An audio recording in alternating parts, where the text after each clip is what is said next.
So now we want to view our asset in Marmoset. Make sure that you've exported your head as an OBJ and any other asset that's associated with it. So for me, it's head, hair, eyeballs, scarf to go around the guy's neck. So inside of Marmoset, when you first load it up, you're going to have this garage scene. There's no assets in here. I can hold down my Alt key, left mouse click, and move around in here. Adding an asset, you just go to your add menu, select your mesh, go to your files. So I have my head, and I'm going to bring that in. So I have this head in here. So now you can kind of see what this guy looks like in Marmoset with no textures and just a default shader. So just to add the rest of the assets, it's just the same process. Just go to each one, import, and scarf. So now I have all my assets in here. To my left is sort of like Maya's outliner. So I have my top node, I have my mesh. You can minimize these. If you want, you can turn off the little eye icon similar to ZBrush so that you can turn that off and you can focus on, if I'm working on the eyes, I can just focus on getting my eye materials set up so that they look nice. So now there's only one material in here. I can duplicate this guy. If I want to create a new material, I can click on new and it'll create a new material. And I'm going to create one more. So I've got 4 objects, so I have 4 materials. Next we want to name it. To name it, you just double click on the default. Call this head. So now I've got 4 materials. I've got my 4 objects. Materials are named,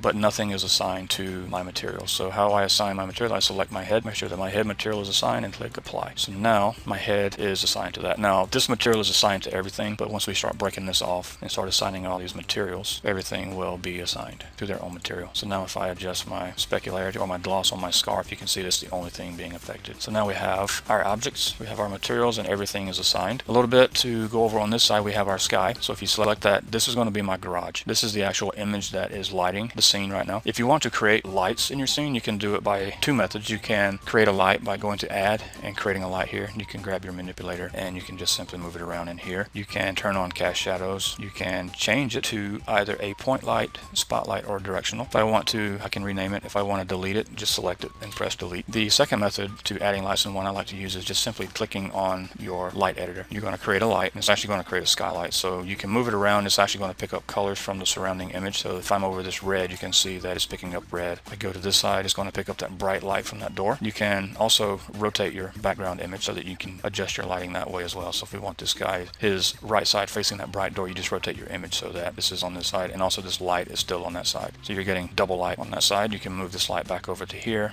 So now I'm picking up a cooler light on this side. If I want to adjust the intensity, your light will be under your sky tab. Just select it, and you have a brightness tab, so you can really, blow this guy out. Your radius is going to be like a volume. So the larger your radius, the larger the volume. So if I crank up this, and if I drop my radius, you can see how it's going to affect that. I usually don't fool with my attenuation too much unless I'm just trying to fine tune it a little bit. This guy, size, softness, I just kind of use it to soften the light a little bit. It becomes more diffused. If you have a spotlight, you can change it. Right now it's a directional, so I like to leave it as directional. And if I go back, I can create another light if I want. And the same process, if I want to delete, it's just select the light and delete it. If you want to change your background image, you go to your presets. Then I'm going to be using the smashed windows. We just rotate, not brightness, rotate till we get a lighting similar to what I want to see here. So we'll go that way, we'll rotate his head. Once again, moving around is Alt, left click, right click, and you can zoom in. It's just like Maya. So if you're familiar with Maya, it's the same key functions. Okay. Now for rendering, we want to turn on ambient occlusion. This is going to be screen-based ambient occlusion, so you're actually going to be getting geo occluding itself. You can adjust the strength and you can adjust your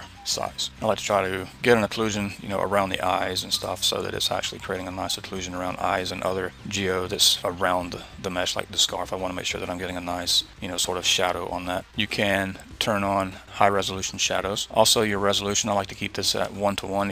If you go to double, and you can really start to chug Marmoset, so I like to keep it at 1:1. The anti-aliasing is set to 4 times. If you choose none, you're going to get a lot of like graininess in here. Once we apply an image or a texture, you'll notice it. You can see it down here in the neck area. I like to keep this at 4 times. You can add your watermark if you want. It pops down here in the corner. You can change your position. So if you want everyone to know that you rendered this guy in Marmoset, you can put the little Marmoset icon. You can change the size to 2 times, and you can position this where you want it to go. And once you have a position, you can hide it in the viewport, but when you do your screen capture, it'll show up in your screen capture. You can display your wireframe here, and you can adjust how bright your wireframe is.